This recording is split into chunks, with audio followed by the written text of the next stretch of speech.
Kedves vendégek, felkérem Gergely Felicián Hódnok urat, hogy a Bartók Béla Unitárius Egyházközösség nevében köszöntő szavait mondja el.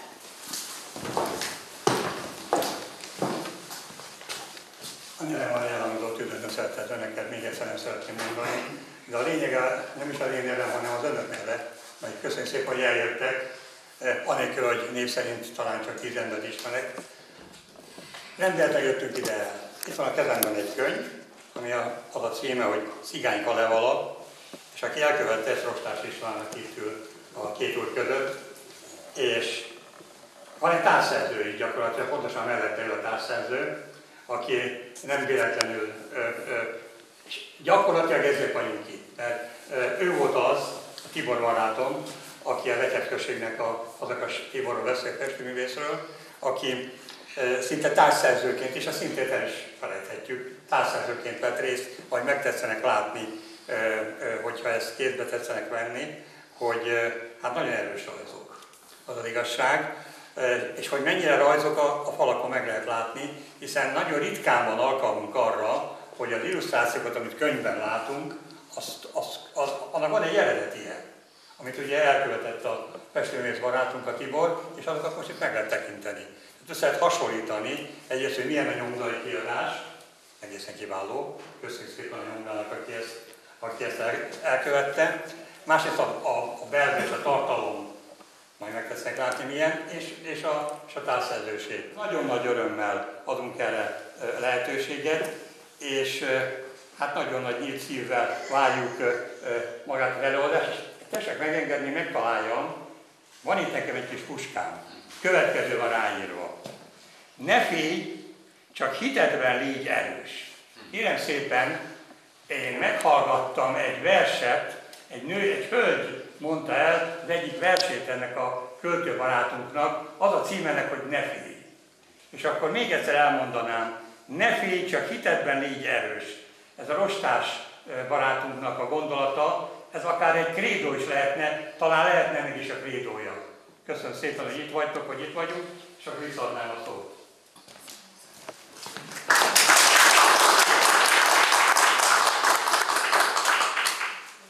Tisztelt meghívottak, örülünk, hogy megtiszteltek jelenlétükkel.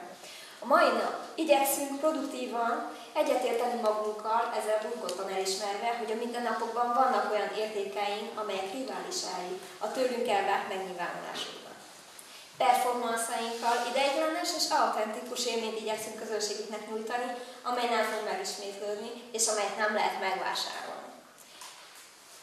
A megnyilvánulások a vizuális művészetekből és az előadó művészetek világából válnak. Igyekszünk közvetíteni a dramatizálást több színterek között, és nem csak szórakoztatni. Nem hivatalosan megírt kölcsönhatásokat szeretnénk önöknek bemutatni. A performance-ban fellépünk kimondott szóval, képzőművészeti eszközökkel, művészi eszközökkel, amiben akár figyelmen kívül is hagyhatnánk az közönség elvárásait, és a korábbi forgatókönyveket nem követjük. Fiktív drámai körülmények között valós életet próbálunk közvetíteni, megfricskázva a szokásos valódi dinamikákkal. Igyekszünk lebontani új és szokatlan módon azokat az eszményeket, a hagyományokat, elképzeléseket, hogy mi a művészet. A performanszok, beavatkozások, manőverek, hogy átgondoltassa a közönséggel a valóság. A Cigány Kalevala című könyvből felolvasnak Géci Karolina Hanna, Olányi Barbara és Török Nikolett, drámatagozatos hallgatók.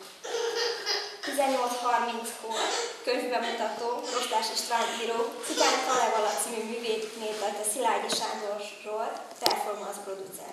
18:55-kor Rostás István író dedikálja a könyvét. Köszönjük szépen, jó!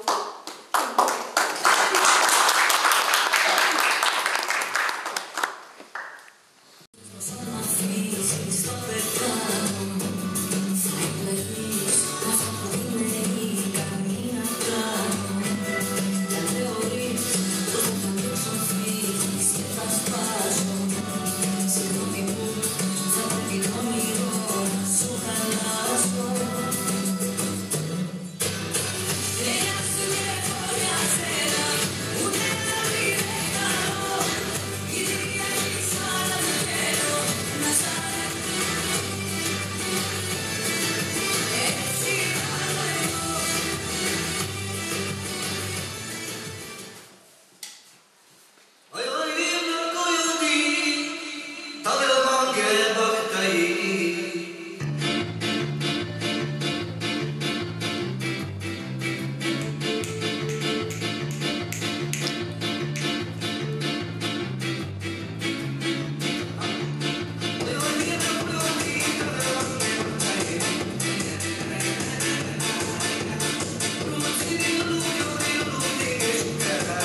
napot töltöttem. Az intézet nagykapujánál cigányzenészek álltak meg. Érdeklődve tekintettek befelé, és kérdezgették a gyerekeket. Van-e köztetek cigánygyerek? Mire hevesen igennel feleltek. Olyan, hogy Rostos István, van-e neki szülei? Vagy valaki ilyen? Nincs neki. Ő árva gyerek. Meg hát, nem is volt neki senki. Akkor menjetek és szóljatok neki, rokonsága várja idekint. Barátaim a hírt izgatottan közölték nekem, hirtelen azt sem tudtam, most mit is tegyek. Boldog arcú zenész cigány emberek kerítésen kívül várták jövetelemet. Szívükben egy rég elveszett kincs lettem, mint annyi év után végre meg lehetnek bennem. Látod, ő az a cigánygyerek. Nézd, milyen szép szellegény lett belőle. Egymást ölelgették boldogságukban, cigányok beszélve hangosan újongtak. Hozzájuk érve nyálasan csókolták arcomat. Értetlenül álltam, s néztem az arcukba. Nem értettem, mit akarhatnak tőlem ezek a cigányok. Miért ölelhetnek úgy, mint egy barátot. Csit, szóval kifogta a kezem, majd rövegben mondta. Fiam, végre megleltelek. De hol születtél? Mikor? Mi a neved? Mint tanáraim kivallatásánál úgy feleltem. Na ugye, mondtam én, ez az én elveszett gyermekem, az én fiacskám, testvéreim, nem hittetek nekem. Örömkönyek csillogtak mindenki szemében, ezekből még mindig semmit sem értettem.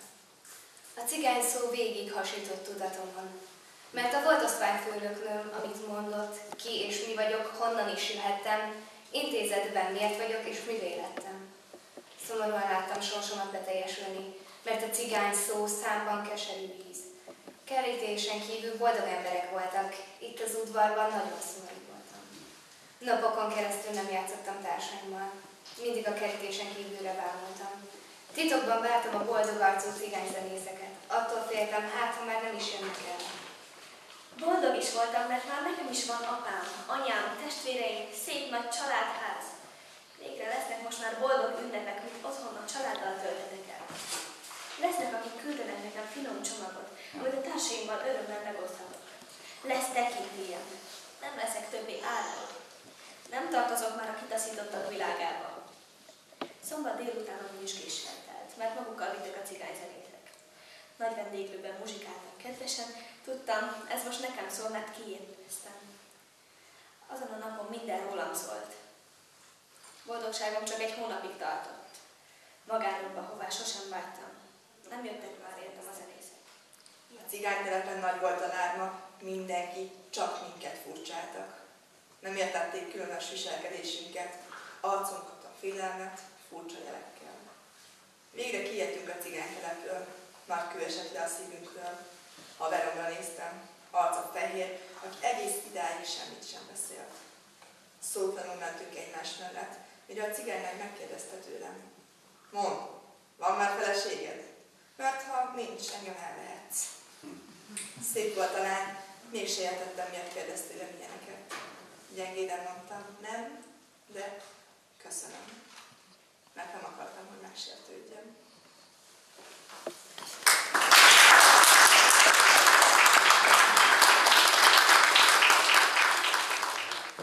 Meglepetés lesz. Köszönöm mindenkinek az jelenlétét először is.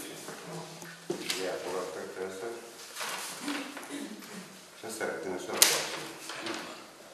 Imám Román. Hívus. Áld meg, Uram! Áld meg végre, megszönlett a cigánynépet. Megalázták, üldöztették, őshonunkból kikergették. Vándoroltak meggyötörten elődeink bűneire. Szétszélettek a világban, a szolgaságból a szolgaságba. Történelmünk letűnt el. Hol vagy most szép Annaország? Mind hiába folyt a vérünk, miért nem lett jobb az életünk? Áld meg, Uram! Áld meg végre, megszenved a cigánynépet. Áld meg, Uram! Áld meg végre, ne szenvedjen többen a népben. Emelkedett végül szentű, hogy ne legyen zöggesertünk. Életünk és jövelmunkban imádkoztunk mindannyian. Nem szégyeljük mi voltunkat, felejtve bánatunkat, eltemetve haragunkat. Kérlek, Uram, jó Istenem, bocsáss meg a cigányoknak. Mindenkitől kirekesztve ne éljen több félelemben. Élni vágyunk szeretetben, családunkkal, békességben. Jézus vére a megváltónk, Istenünk a megbocsájtónk. Amen.